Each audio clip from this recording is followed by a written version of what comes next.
வணக்கம் நண்பர்களே. இன்று ஆன்மீக பதிவில் ஜென்ம பாவத்தை நீக்கும் தை அமாவாசை பரிகாரம். அமாவாசை, பௌர்ணமி போன்ற தினங்களில் தெய்வ சக்தி என்பது அதிகமாகவே இருக்கும்.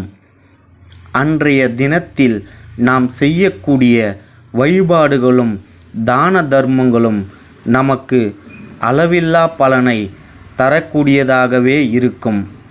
அதிலும் குறிப்பாக தை அமாவாசை தினங்களில் நாம் செய்யக்கூடிய எந்த ஒரு காரியமாக இருந்தாலும் அது முன்னோர்களின் அருளால் சிறப்பாகவே திகழும் என்று கூறப்படுகிறது.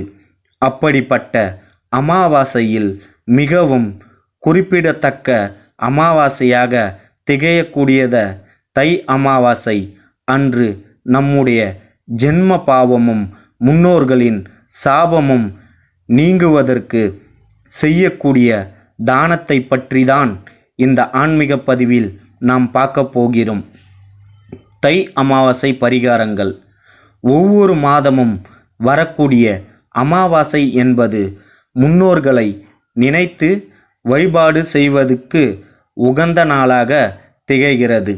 அதோடு மட்டுமல்லாமல் அமாவாசை தினங்களில் பெண் தெய்வ வழிபாட்டை நாம் செய்வதன் மூலமாக நமக்கு அளவில்லா பலன்கள் கிடைக்கும்.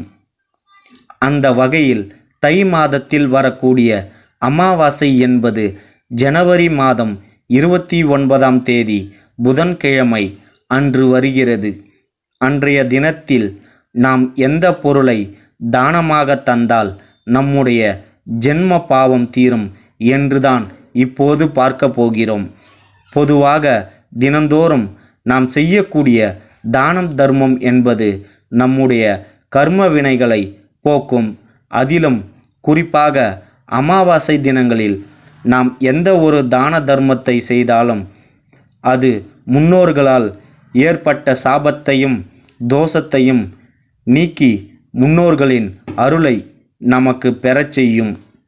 முன்னோர்களின் அருள் நமக்கு இருந்துவிட்டால் நாம் செய்யக்கூடிய எந்த ஒரு காரியமாக இருந்தாலும் அந்த காரியத்தில் வெற்றிகள் உண்டாகும்.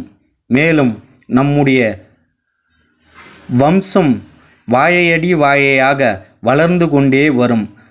அதனால் அமாவாசை தினங்களில் பசுமாட்டிற்கு அகத்திக்கீரையும் காகத்திற்கு சாதம் வைக்கும் வழக்கத்தை நம்முடைய முன்னோர்கள் கொண்டு வந்தார்கள்.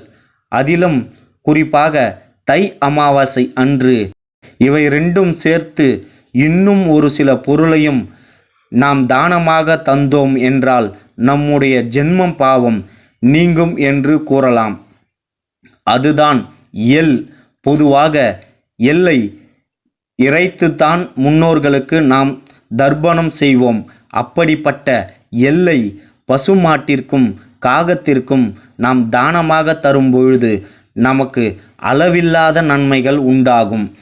பசுமாட்டிற்கு எள் புண்ணாக்கு வாங்கி கொடுக்க வேண்டும். அதேபோல் காகத்திற்கு எள்ளை பொடி செய்து அதனுடன் ஏதாவது ஒரு இனிப்பை சேர்த்து உருண்டையாக்கி எள்ளுருண்டையாக தானமாக தர வேண்டும். இப்படி தருவதன் மூலமாக நம்முடைய முன்னோர்களின் சாபமும் தோஷமும் நீங்கி முன்னோர்களின் ஆசீர்வாதம் நமக்கு பரிபூரணமாக கிடைப்பதோடு நம்முடைய ஜென்ம பாவங்கள் நீங்கும் என்று கூறப்படுகிறது. எந்த ஒரு பொருளையும் நாம் தானமாக தந்தாலும் தராவிட்டாலும் இந்த ஒரு பொருளை பசுமாட்டிற்கு அல்லது காகத்திற்கு அல்லது இரண்டிற்குமே நாம் தானமாக தருவதன் மூலம் அனைத்து விதமான பிரச்சனைகளும் நீங்கி நன்மை உண்டாகும். இந்த தகவல் உங்களுக்கு பயனுள்ளதாக இருக்கும்னு நினைக்கிறேன் நண்பர்களே. அப்படி பயனுள்ளதாக இருந்துச்சுன்னா இந்த வீடியோக்கு ஒரு லைக் பண்ணிட்டு மறக்காமல் நம்ம சேனலை சப்ஸ்கிரைப் பண்ணிக்கோங்க. அப்படியே இந்த வீடியோவை உங்கள் நண்பர்களுக்கும் ஷேர் பண்ணுங்கள். நன்றி.